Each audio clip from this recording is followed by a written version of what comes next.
శివుడు మాత్రమే త్రిశూలాన్ని ఎందుకు పట్టుకోగలడు?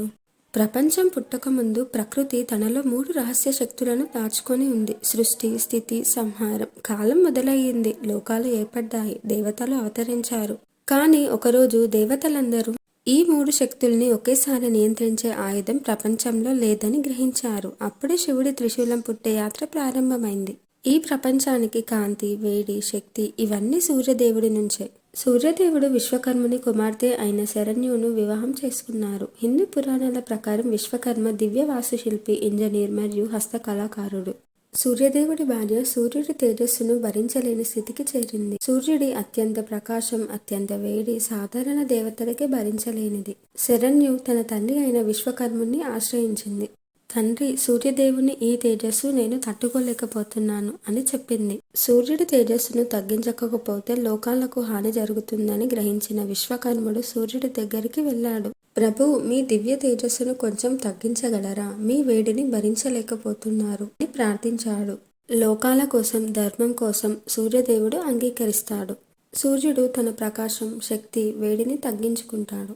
సూర్యుడి తేజస్సు తగ్గించిన క్షణంలో ఆయన శరీరంలోని 8వ వంతు సౌరశక్తి అంటే సోలార్ ఎనర్జీ బయటకు వస్తుంది. అది సాధారణ కాంతి కాదు, అది శక్తివంతమైన సౌర పదార్థం. అవి భూమిపై పడిపోయాయి. విశ్వం తట్టుకోలేని శక్తితో దహించుకుంటుంది. ఈ 3 సౌర కణాలు అంటే సోలార్ సెల్స్ లోకహితం కోసం వేచి ఉన్నట్లు విశ్వకర్ముడు ఆ అతి శక్తివంతమైన సౌర పదార్థాన్ని తన అద్భుత శిల్పశాలకు తీసుకువెళ్తాడు. విశ్వకర్మ ఆ అద్భుతమైన సౌర పదార్థాన్ని తన శిల్పశాలలో వేడి చేసి ఆకారంలోకి మార్చి దేవతల కోసం అనేక అసాధారణ దివ్యాయుధాలను తయారు చేశాడు.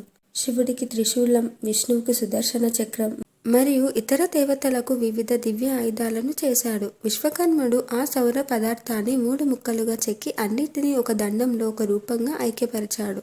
అలా పుట్టింది త్రిశూలం. మొదటి ముఖం సృష్టిని, 2వ ముఖం స్థితిని, 3వ ముఖం సంహారాన్ని సూచిస్తుంది. అంటే సృష్టి, స్థితి, లయం అన్నిటి మీద పూర్తి అధికారం ఉన్న ఆయుధం.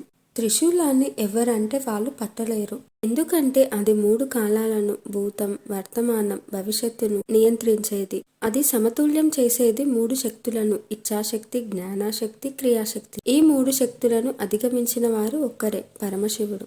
శివుడు కేవలం సంహారకుడు మాత్రమే కాదు, ఆయన సర్వ అస్తిత్వాన్ని నియంత్రించే పరమాధిపతి. సూర్యుని తేజస్సు నుండి పుట్టిన ఈ త్రిశూలం శివుడి చేతిలో జగత్తు మొత్తానికి రక్షణ, నియంత్రణ, సమతుల్యం. త్రిశూలం అనేది కేవలం శస్త్రమే కాదు, సృష్టి వినాశన చక్రంలో శివుడి సాక్షాత్కారం. శివుడి చిత్రాల్లో గమనిస్తే త్రిశూలం ఎప్పుడు ఆయనకు దగ్గరగా ఉంటుంది. అర్థం ఏమిటంటే మన హృదయంలోనే సృష్టి, స్థితి, లయానికి కారణం ఉంది. శివుడు బయట కాదు, మనలోనే ఉంటాడు.